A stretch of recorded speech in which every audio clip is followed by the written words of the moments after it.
Hello, so today we are going to be doing lips, and I think that the hardest thing in the lip world to do is apply liquid lipsticks. Kat Von D's Witches, which is super amazing, if this will work.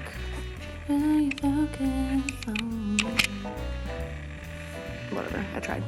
And my hands look like I'm either a zombie or killed a purple creature. It's because of tie-dyeing. But anyway, so we're gonna be practicing with a black because I want to show my mistakes and also be able to show really that anyone can apply dark lipstick and they don't have to be afraid to like mess up because it happens. So usually people use a lip brush unless you're just like a crazy person who can apply without any help. But I cannot find my lip brush anywhere, so instead we're going to be using the MAC 219, and it's an eyeshadow brush. It's not, but it's like it's the finest brush that I have that is an angled brush. It looks like this. Focus.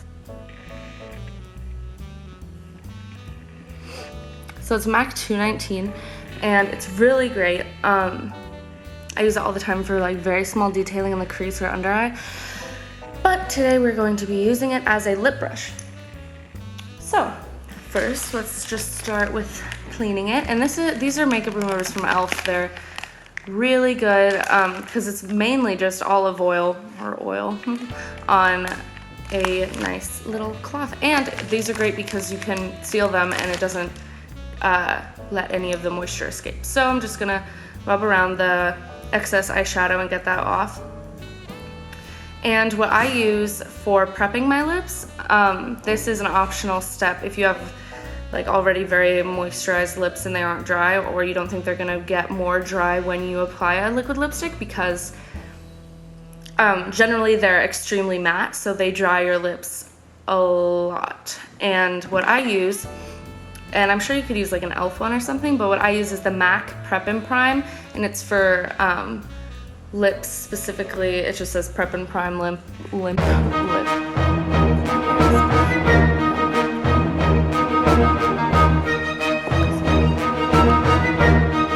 Here we go, that was a lot of work for nothing. So that's what I use. I think that it works fairly well. I haven't tried any other lip primers, but I use it because I wear lipstick so much that I don't really I don't really think about applying chapstick anymore. So this works because you put it on, it's like a layer, it's like a raincoat or something. You put it on, it keeps you warm and moisturized, so that when you put on your liquid lipstick that's extremely drying, when you take your makeup off after a long day, you don't have chapped lips, and it just adds to like the extra terrible makeup stuff. So this is what it looks like. It's just like, it's clear, just like a clear chapstick, and like an angle to it now, but it's just like regular chapstick. That's just how you apply it.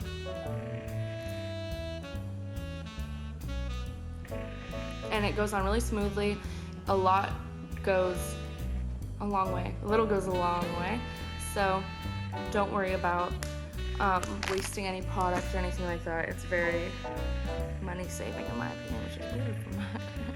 So taking the MAC 219, I am going to, there's a few different ways you can do this actually. You can start with going in with your black and just getting a rough outline with the actual applicator. But I don't do that because I feel like you don't have control over how much product you're gonna get on your mouth, on your lips, so you might end up screwing up on accident when you didn't even mean to put that much product. So what I'm gonna do instead is take my 219, get some of the product on the brush, which makes it better because that way, like, the applicator that comes in the bottle is a sponge, so it absorbs a lot of product, whereas this doesn't, so you're not getting a lot on accident. What I'm doing is taking the product and applying it over the lip.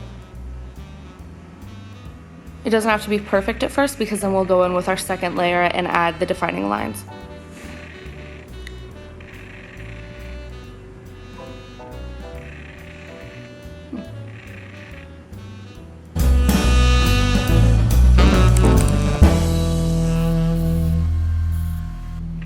So I'm gonna let this bottom layer dry while I talk. Generally, when you apply black or any dark lipstick like a dark red or a dark purple, you have to make sure that you go pretty close to what I would call the lip waterline, because there's such a contrast between your natural lip color and the dark color that you're applying that it can look pretty ridiculous if you have it like this. Even is almost too much because you can see the pink on my natural lip.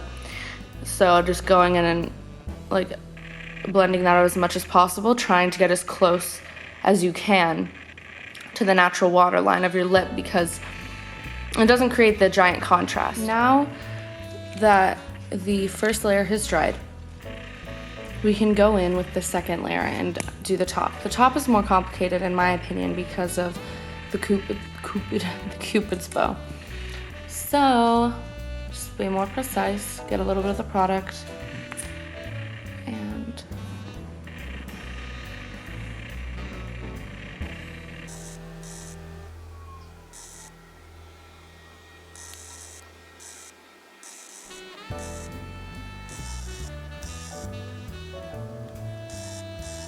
so I'm not gonna lie, this takes a lot of practice, and it really, like, especially with black or dark lip, it's never the same each time.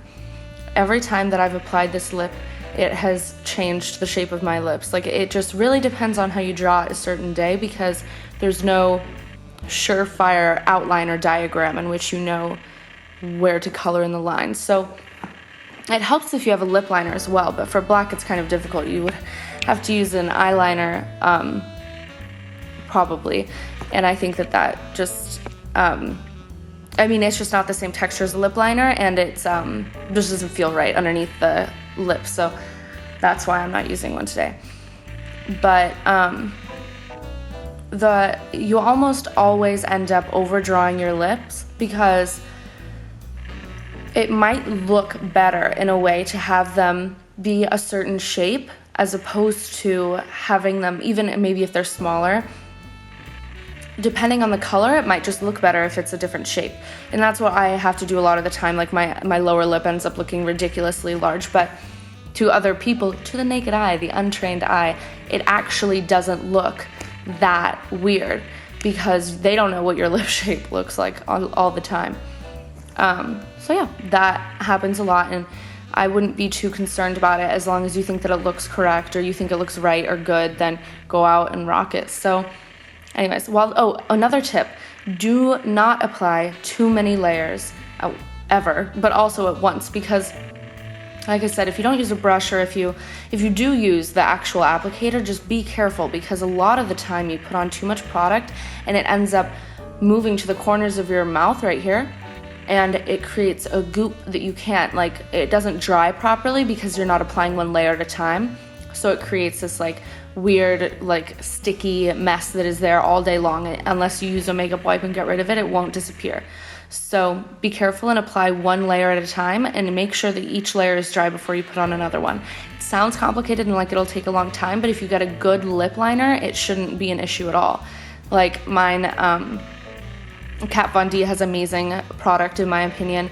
I haven't tried many others. I've tried about 3 other liquid lipsticks, but this one's pretty great, and I'm getting a ColourPop package in the mail soon with a ton of their ultra matte cream lips, and when that happens I will do a review on each one of them and the colors, because a lot of people are saying that the different colors create different consistencies, which is unusual, and want to check that out. So now that the top layer is dry again, maybe you can't tell, but it's like,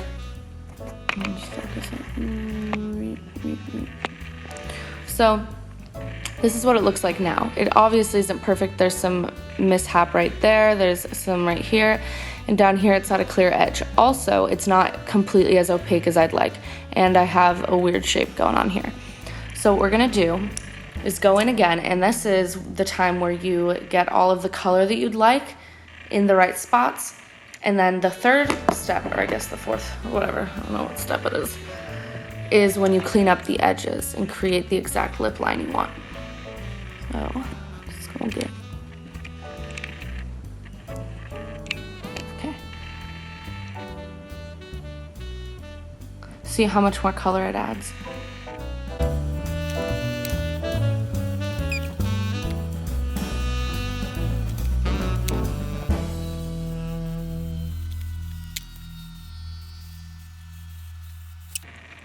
Without any cleanup. If you might be able to tell, I have overdrawn right here, just a little bit, and these are a bit uneven. But when we go in to correct the line, it should be much more exact.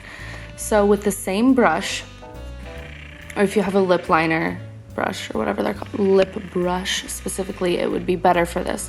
But we're just gonna use this one. So I'm gonna clean it off, and then we're gonna go through and just take out the little pieces of lipstick that you think are like an outlier on your little map of your face. So like, that's really cool. Our cleaned up brush. We're going to take the e.l.f. or whatever type of makeup remover you have. Liquid makeup remover for this step would be probably ideal, but works just the same. If you take a blank piece of your makeup wipe and you just rub your brush over it, and that gets some of the makeup remover product onto the brush. So now we're just gonna go in and get rid of the spots that we think are problematic.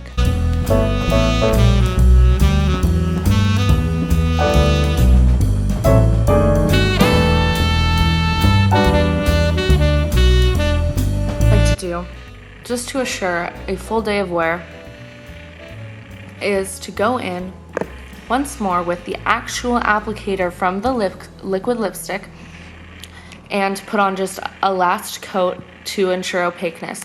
And this isn't for outlining or anything, and it's not to, like, don't try and re-outline things with this because you're just gonna end up with a huge mess. So just go over your lips again, like this.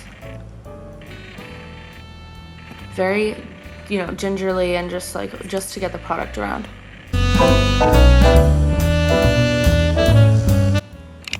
All right, so now hopefully for the rest of the day you will have a perfect lip and long wear. This looks very funny without any eye makeup. Should ensure that even when you eat and you drink and you do other things, you end up keeping most of the product on your lips. So what we have done by ensuring that ability is that we've done so much to create a good outline that even if you eat like a sandwich or something, it'll get the lip color off right here, but you can just go in with your actual applicator. You don't need to carry around a dumb lip brush with you all day, and just color it in. And you don't have to worry about the lines or anything, hopefully.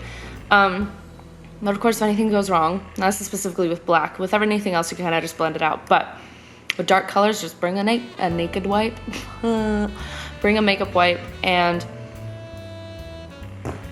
take it off if you have to. So that is the makeup tutorial for today. If you have any questions, leave them in the comments below. And the products that I used, I talked about, so that shouldn't be an issue. If you want me to do a specific review on a certain thing or a certain tutorial on a certain method or something, just let me know, and either I can research it and figure out the right tips, or I can just tell you from my own personal experience. And thank you so much for watching.